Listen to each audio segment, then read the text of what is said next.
अच्छा सुनो जी, मैं अभी मंदिर होकर आती हूँ। अरे ये क्या पल्लवी की मम्मी, आज तो तुम दोपहर में मंदिर जा रही हो। क्या हुआ, आज इतनी देरी से क्यों जा रही हो? अरे कल चली जाना ना।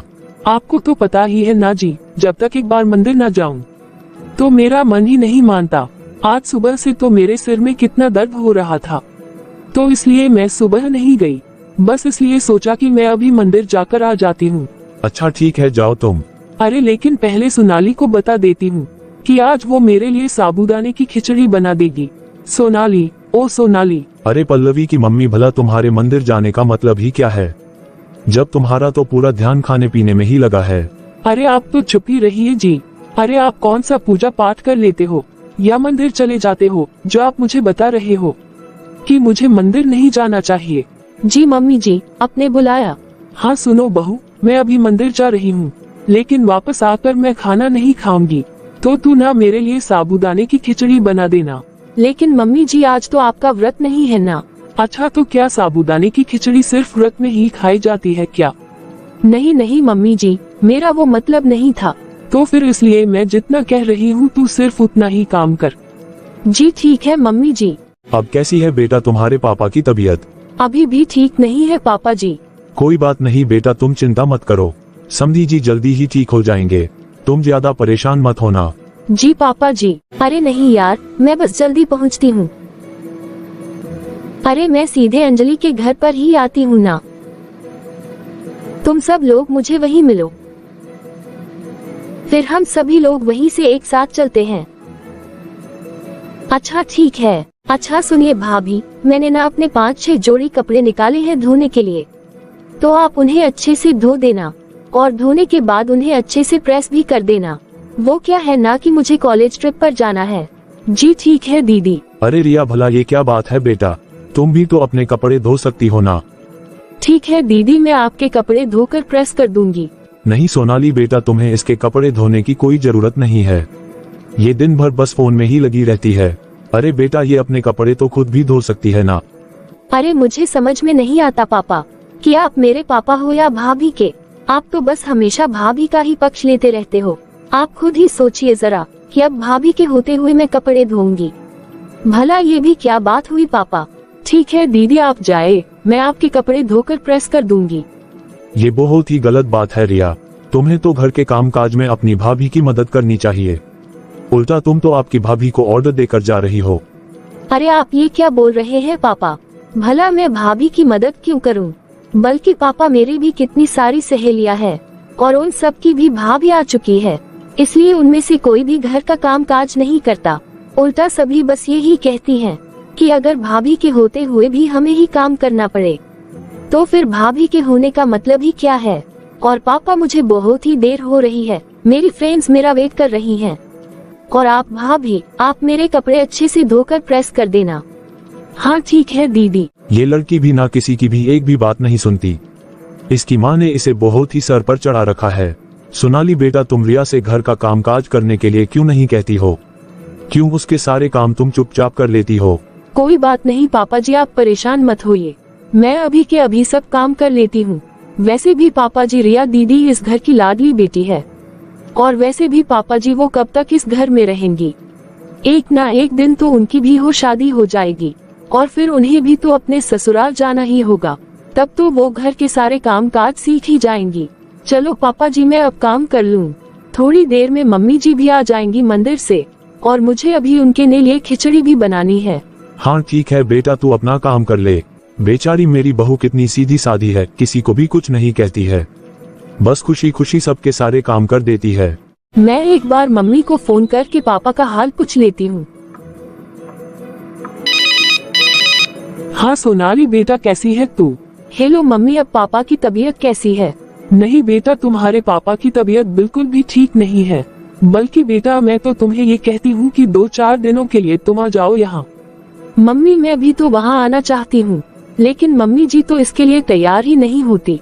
मैं जब भी उनसे पूछती हूँ तो वो मुझसे मना कर देती है। ठीक है बेटा, जब समधन जी हाँ कहे तो जरूर आ जाना तुम। ठीक है मम्मी, अब मैं फोन रखती हूँ। हाँ ठीक है बेटा। मैंने तो सिर्फ सुना ही था कि लड़कियाँ शादी के बाद पराये हो जाती हैं, लेकिन मैंने ये कभी भी नहीं सोचा था कि सच में शादी के बाद एक लड़की इतनी पराई हो जाती है कि उसे अपने माँ बाप से मिलने के लिए भी अपने ससुराल वालों की परमिशन की जरूरत होती है। शादी के बाद लड़कियों की जिंदगी तो पूरी तरह से बदल जाती है, लेकिन वही लड़के की जिंदगी जैसे पहली थी हमेशा वैसे ही रह जाती है। वो अपनी मर्जी से कहीं भी आ जा सकते हैं, उन्हें तो कोई रोकने वाला नहीं होता। सोनाली। हाँ जी, आप आ गए। अच्छा सोनाली, क्या तुम्हारी घर पर कुछ बात हुई? पापा जी अब कैसे हैं? उनकी तबीयत अब कैसी है? बिल्कुल भी ठीक नहीं है जी, बल्कि पापा तो मुझसे मिलना भी चाह रहे हैं। अरे तो सोनाली, तुम सोच क्या रही हो? तुम जाओ ना अपने घर। मैंने कल मम्मी जी से बात की थी। तो फिर माँ ने क्या कहा? तो उन्होंने साफ ही मना कर दिया था। तुम चिंता मत करो सोनाली, आज मैं फिर मम्मी से बात करता हूँ। आप रहने दीजिए ना जी, आप मेरी वजह से क्यों डांट खाना चाहते हैं? आपको तो पता ही है ना, आपके कहने के बावजूद भी मम्मी जी कभी नहीं मानेगी। मम्मी जी की जब मर्जी होगी तभी वो मुझे अपने मायके जाने देगी। अरे तुम चिंता मत करो सोनाली, मैं आज ही बात करता हूँ मम्मी से। सोनाली, मैं अभी आई जी, मम्मी जी आवाज लगा रही है। हाँ ठीक है, तुम जाओ। क्या हुआ मम्मी जी? तुम मुझे एक बात बताओ सोनाली, क्या तुम्हें साबूदाने की खिचड़ी भी बनानी नहीं आती? क्यों मम्मी जी, मैंने तो आपके लिए साबूदाने की खिचड़ी बनाई है ना। अरे तू खुद ही खाकर देख लेना कि तूने कैसी खिचड़ी बनाई है। अरे ऐसी भी कोई खिचड़ी बनाता है क्या? ना तो इसमें नमक का पता है और ना ही मिर्ची का। और साबूदाना, अरे साबूदाना तो जैसे लड्डू बन गए हैं। अरे अगर तुम्हें खिचड़ी बनानी नहीं आती थी तो तू पहले ही मुझे बता देती ना कि तुमसे नहीं हो पाएगा। अरे तुम रहती तो जरूर अपने ससुराल में हो, लेकिन आजकल तुम्हारा ध्यान तो सिर्फ तुम्हारे मायके में ही रहता है। अब कर दिया ना तुमने सारी की सारी सामग्री का सत्यानाश। देखो सोनाली, तुम मेरी बात ध्यान से सुन लो। अगर तुम्हारा मन अपने ससुराल में नहीं लगता है ना, तो तुम चुपचाप अपने मायके चली जाओ, लेकिन तुम यहाँ रहकर हमारे घर की बर्बादी मत करो। सॉरी मम्मी जी, मैं आपके लिए अभी कुछ और बना देती हूँ। अरे तुम तो रहने ही दो।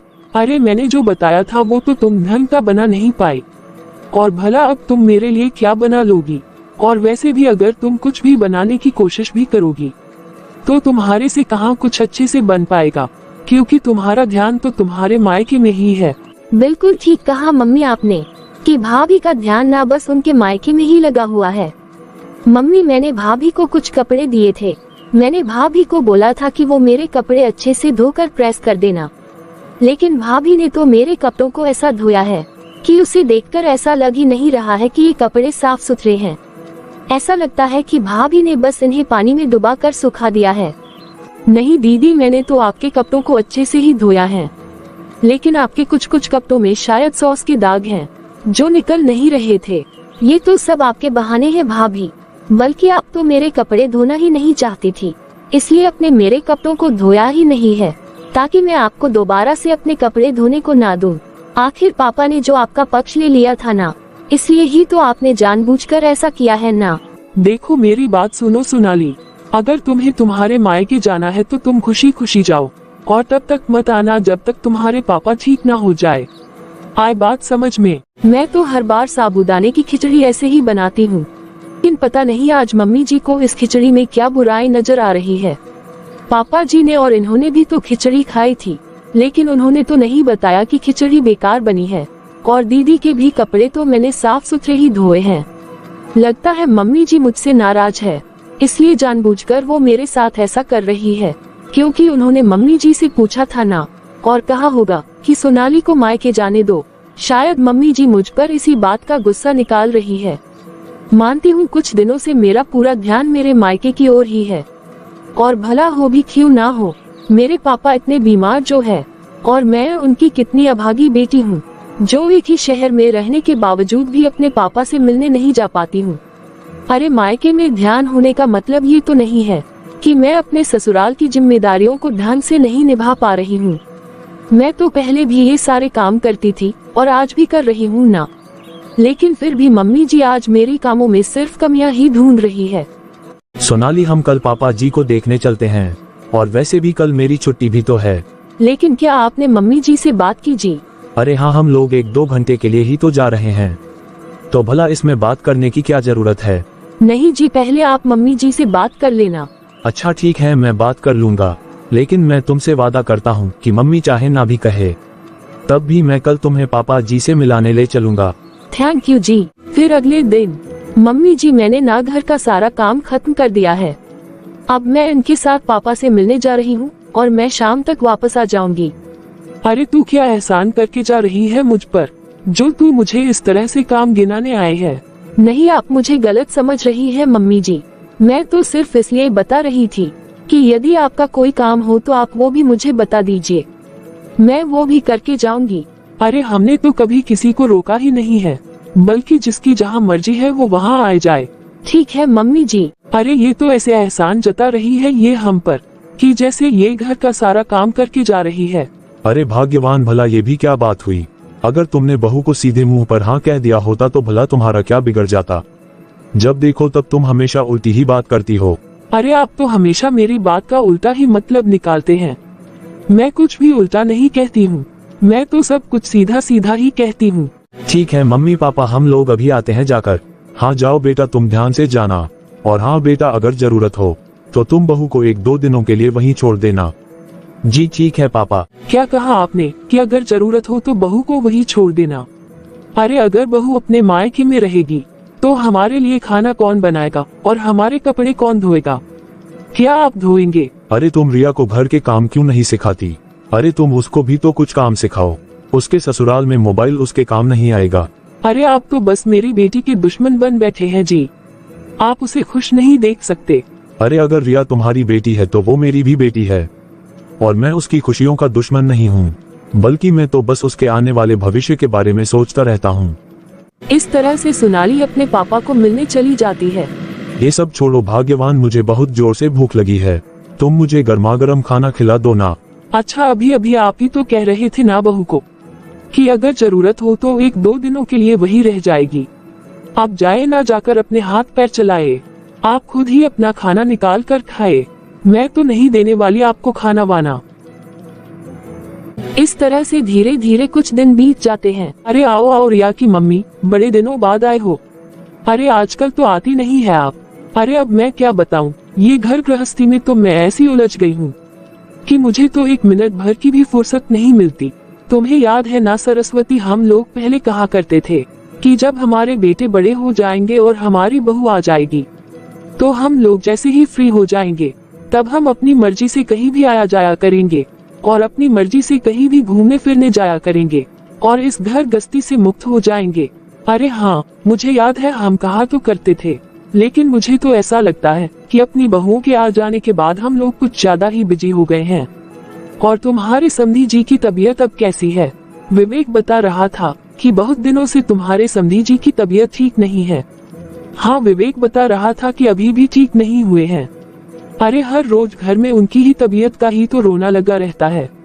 सोनाली का दिमाग तो जैसे घर के काम काज में लगता ही नहीं है, बस पूरे टाइम फोन पर अपने मायके वालों से ही चिपकी रहती है। हाँ, उस बेचारी का मन नहीं लगता होगा ना, क्योंकि अब उसके पापा जो बीमार है। अच्छा बैठो तुम, मैं तुम्हारे लिए चाय बना के लाती हूँ। अरे क्यों, तुम क्यों चाय लेकर आएगी? तुम्हारी बहू कहाँ गई है? अरे बहू तो अपने मायके जो गई हुई है। क्या राधिका अभी तक मायके से नहीं लौटी है? अरे नहीं, अभी तक नहीं लौटी है। अब बेचारी का मायका इतनी दूर भी तो है, इसलिए मैं तो हमेशा ही उससे कहती हूँ कि वो साल में 1 बार तो जाती है, तो फिर 8-10 दिन रह कर ही आना। अरे वो दूर का मायका ही ठीक है, अब हमारे घर का ही देख लो ना। अरे अगर उसके मायके में किसी को खांसी भी आती है तो हमारी बहू तो उसी समय देखने पहुंच जाती है। अरे मैं तो बातों ही बातों में भूल गई कि कल रिया कॉलेज टूर पर जा रही है ना, मुझे उसकी पैकिंग भी तो करवानी है। मैं अभी चलती हूँ। अच्छा ठीक है, फिर आना। हाँ चल ठीक है। सोनाली, सोनाली, अरे ये क्या, मैं इतनी जोर जोर से आवाज लगा रही हूँ, लेकिन ये सोनाली तो आज सुन ही नहीं रही है। अरे वैसे तो एक ही आवाज में भागती हुई आ जाती है। क्या हुआ मम्मी? बेटा सोनाली कहाँ है? मैं कब से उसे आवाज लगा रही हूँ। मम्मी सोनाली तो अपने मायके गई है, क्योंकि उसके पापा की तबीयत कुछ ज्यादा ही खराब है, तो उसके घर से फोन आया था, तो इसलिए मैंने ही उसे जाने को कह दिया। क्या एक बार तुमने मुझसे पूछना भी जरूरी नहीं समझा और तूने अपनी मर्जी से ही बहू को मायके भिजवा दिया? मम्मी आप घर में नहीं थी, अगर आप घर में होती तो मैं आपसे जरूर पूछ लेता। और हाँ माँ, शायद सोनाली 3-4 दिन नहीं आएगी और घर का काम तो जैसे तैसे हो ही जाएगा। और माँ मैं भी अपने ससुराल ही जा रहा हूँ, शायद उन लोगों को मेरी भी जरूरत पड़े। हाँ बेटा सही कह रहा है तू, उन्हें तेरी भी जरूरत पड़ सकती है। ना जाने समधी जी की तबीयत अब कैसी है, इसलिए तुम भी जाओ। अरे ऐसे कैसे जाओ? हाँ रिया की मम्मी, यदि उनका दामाद उनके आसपास रहेगा तो उन लोगों को हिम्मत मिलेगी, और वैसे भी दामाद तो बेटा की ही तरह होता है ना। हाँ तुम जाओ बेटा, और जितनी मदद हो सके उतनी मदद जरूर करना। हाँ ठीक है पापा, मैं चलता हूँ। अरे आपने ऐसे कैसे विवेक को भेज दिया? और अगर वैसे भी सोनाली नहीं भी जाती तो कोई फर्क नहीं पड़ता। अरे वो अभी पिछले हफ्ते ही तो अपने पापा से मिलकर आए हैं ना। और अगर सोचो यहाँ हमारी तबीयत खराब हो गई या हमारे घर में किसी चीज की जरूरत पड़ गई तो भला हमें कौन लाकर देगा? अब मुझे समझ में आता है कि जीजी बिल्कुल ठीक कह रही थी कि कभी भी अपने बेटे का रिश्ता घर आस पास मत करो, वरना बहू हर दूसरे दिन दौड़ दौड़ कर मायके जाएगी।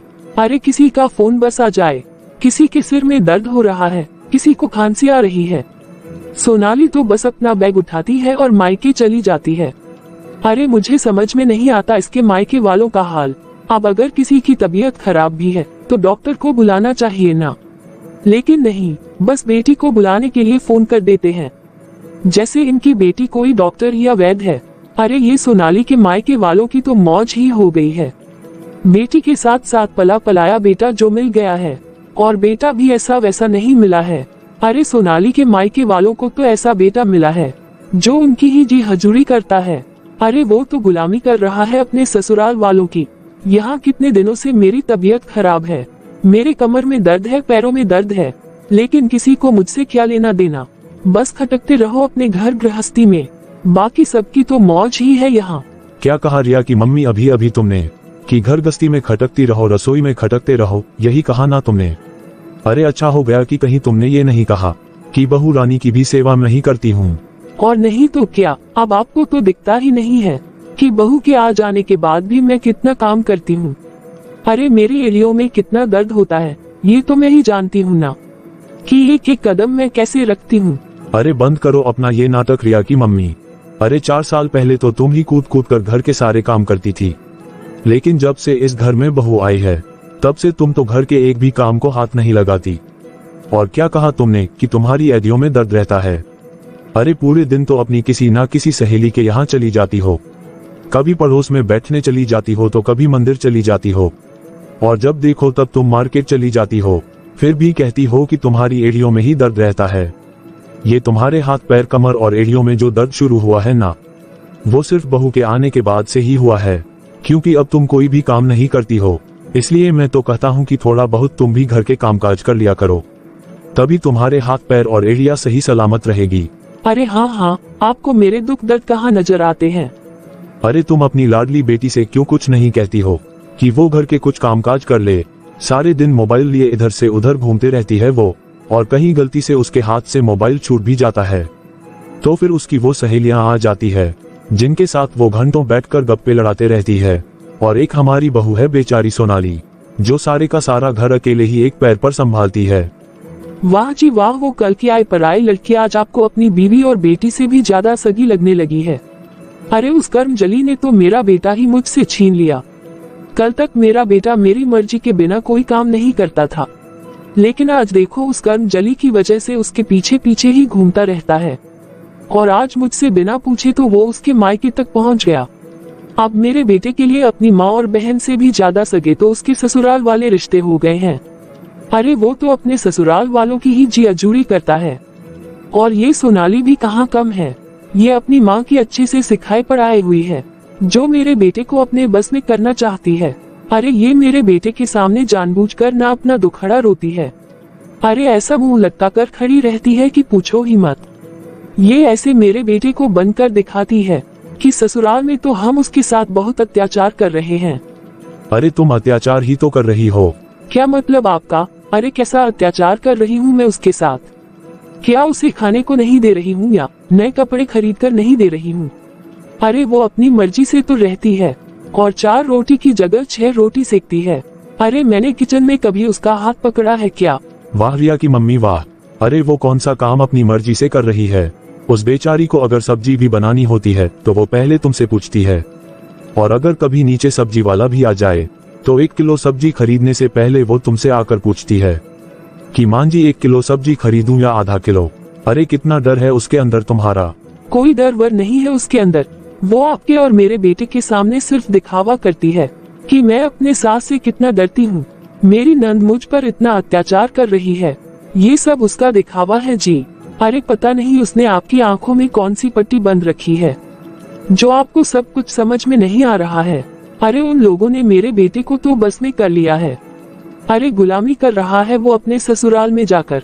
वाह रिया की मम्मी वाह, जब ये सब काम हमारा दामाद करता है तब तो तुम उछल उछल के अड़ोस पड़ोस में बताती हो कि बड़ा भला है मेरा दामाद, बड़ा सीधा साधा है मेरा दामाद, अरे वो बड़ा सम्मान देता है हमें।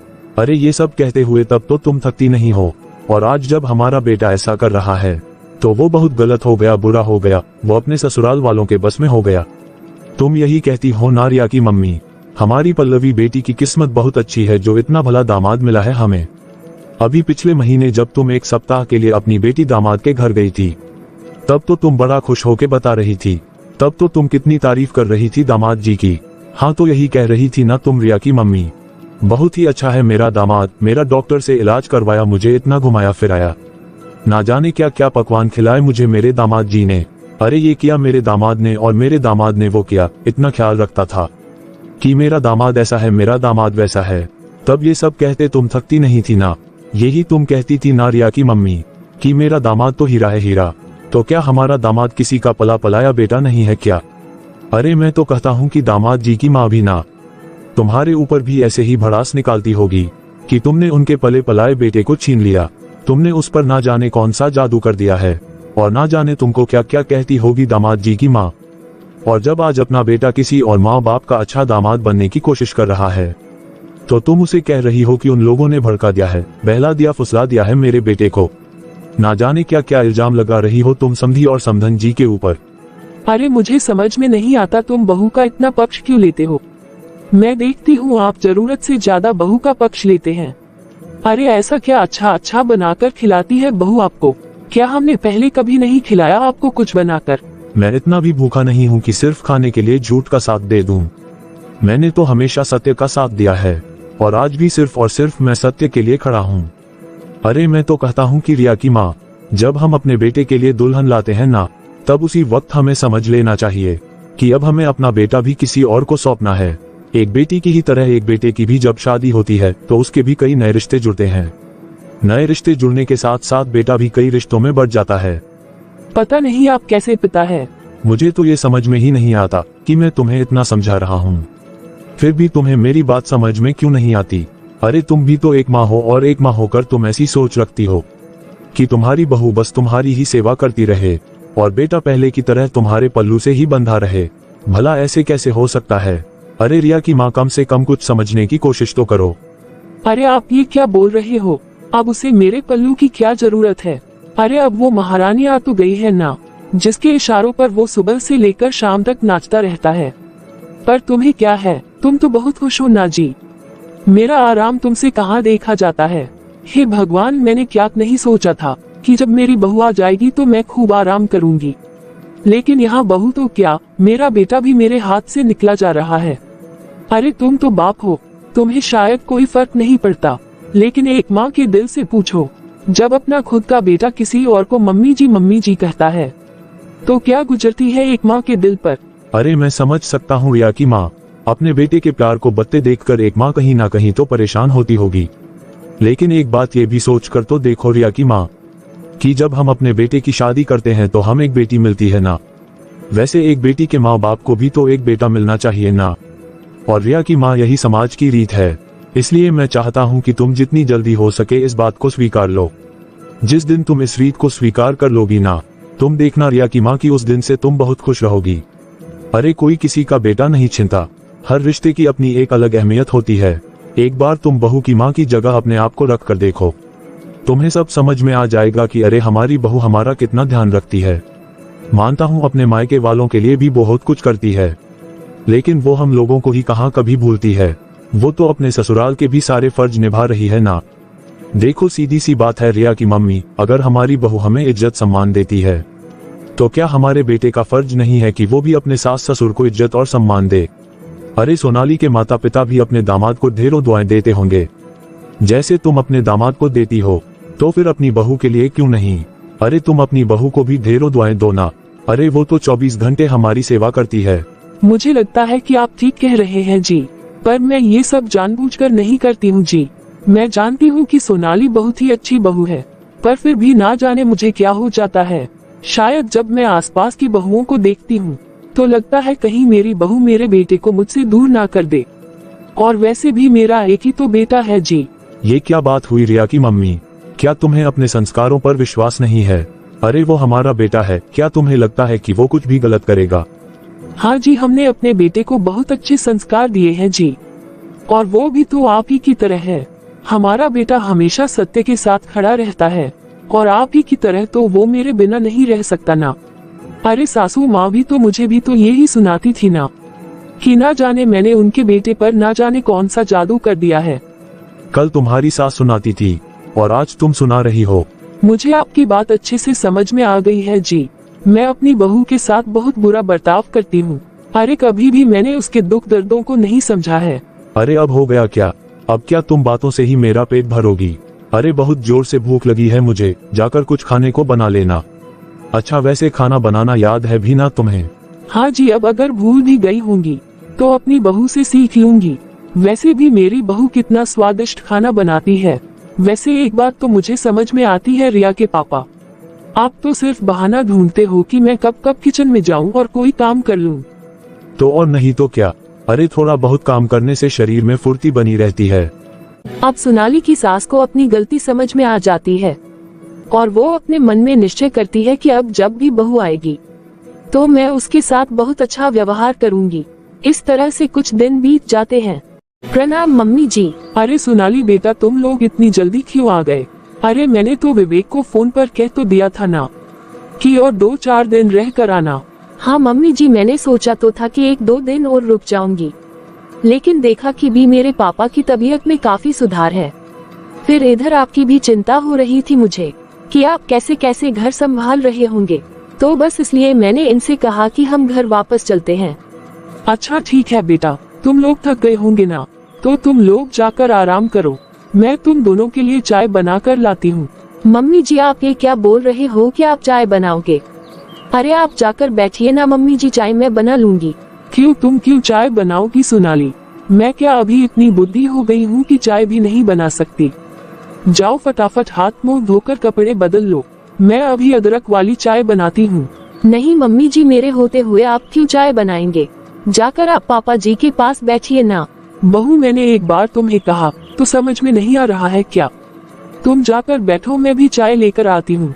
जी जी मम्मी जी, मुझे तो समझ में नहीं आ रहा है कि ये मम्मी जी को अचानक से क्या हो गया है। चलो अच्छा हुआ बेटा की समधी जी की तबीयत ठीक हो गई। बेचारी सोनाली कितना परेशान रहती थी अपने पापा को लेकर। लीजिए गर्मा गर्म अदरक वाली चाय पी लीजिए आप लोग। अच्छा किया बेटा सोनाली जो तुम कुछ दिन अपने मायके रह आई। तुम्हारी मम्मी का भी मन बहुत खुश हो गया होगा। अरे मम्मी जी आप बैठिए ना। अरे तुम बैठो बेटा, तुम आए हो थक करके, और तुम बैठ के आराम से चाय पी लो। अरे मैं तो सोनाली से कह रहा था माँ कि 1-2 दिन तुम और रुक जाओ, लेकिन बस ये तो यही रटन लगाए बैठी थी कि मम्मी जी के कमर में दर्द है तो कहीं हाथ पैर में दर्द है। मम्मी जी कहीं आप मुझसे नाराज तो नहीं है? अरे बेटा, भला मुझे तुमसे कैसी नाराजगी होगी? ऐसा लग रहा है मम्मी जी की मुझसे कोई गलती हो गई होगी और आज आप मुझको उसी की सजा दे रहे हैं, जो आज आप इस तरह से मुझे बैठने को कह रहे हो, और चाय भी आप खुद ही बना कर ले आए हो। अरे नहीं बेटा, तुमसे कोई भी गलती नहीं हुई है, बल्कि गलती तो पहले मैं कर रही थी, जिसे अब मैं सुधारना चाहती हूँ। धन्यवाद रिया की मम्मी, आज तुमने मेरी बात को मानकर अपने घर को बर्बाद होने से बचा लिया। हाँ जी, अगर सब लोग आपकी ही तरह समझदार हो जाए तो कभी कोई घर टूटेगा नहीं। तो देख लिया ना दोस्तों, आज आपने मैंने अपनी गलती को सही समय में सुधार कर और अपने घर को बर्बाद होने से बचा लिया। अब मुझे तो अच्छे से समझ आ गया है, और आप भी समझ जाओ कि जब एक लड़की किसी घर की बहू बनती है तो उस बेटा भी तो किसी का दामाद बनता है ना। और जितनी जिम्मेदारी बहू की होती है तो उतनी ही जिम्मेदारी एक दामाद की भी होती है, इसलिए कोई भी किसी के बेटे को नहीं छीनता। आशा करती हूँ दोस्तों आप लोगों को हमारी आज की ये कहानी पसंद आई होगी। इसी तरह की मोरल स्टोरीज देखते रहने के लिए आप इस वीडियो को लाइक शेयर करें। और प्लीज हमारे चैनल पीकबू हिंदी कहानियाँ को जरूर सब्सक्राइब करें।